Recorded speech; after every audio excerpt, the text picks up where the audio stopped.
যে ছেলেটা সারাদিন একটা ওয়াক্ত নামাজ পড়ে না, যে বিবি একটা ওয়াক্ত নামাজ পড়ে না, যে মেয়েটা পর্দা করে না, তারে জিজ্ঞাসা করেন না যে মা সবার সাথে সম্পর্ক বজায় রাখো, মালিকের সাথে কেন দুশ্মনী? আল্লাহর লগে কি নারাজি হইলা? আল্লাহর সাথে কি দুশ্মনী? আল্লাহর লগে কেন রাগ করলা? কেন রাগ করলা? এই বাপ, তোমরা যারা সেজদা করো না, তোমরা বলো না বাজান, বলো না এই দরদি ভাই চিৎকার করে বললাম, তুমি যদি বলো তোমার পায়ে ধরতে, আমি পায়ে ধরতে রাজি। তুমি যদি বলো তোমারে জড়িয়ে ধরে কাঁদতে, আমি কাঁদতে রাজি।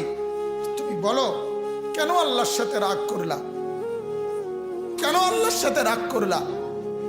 কেন আল্লাহর সাথে নারাজ হইলা? কেন সেজদা কপালে জুটলো না?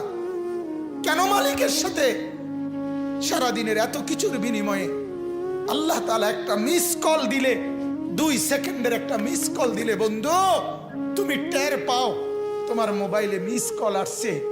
এত বড় মসজিদে 6টা মাইকের হরন দিয়া আল্লাহু আকবার বলে তোমারে ডাক দেয়, তোমার একটা বারও কানে লাগে না, বিবেকে লাগে না। তোর মতো শক্ত ডাকাত, তোর মতো পাষাণ বেটা আর কে হইতে পারে? বেটা কথা বলেন না কেন? তুই ডাকাত, কত বড় ডাকাত! হ্যাঁ, এজন্য ইনশাআল্লাহ আল্লাহকে রাজি করব। বলেন ইনশাআল্লাহ। সেজদা করব তো ইনশাআল্লাহ। যুবকরা তোমরা বলো না ইনশাআল্লাহ।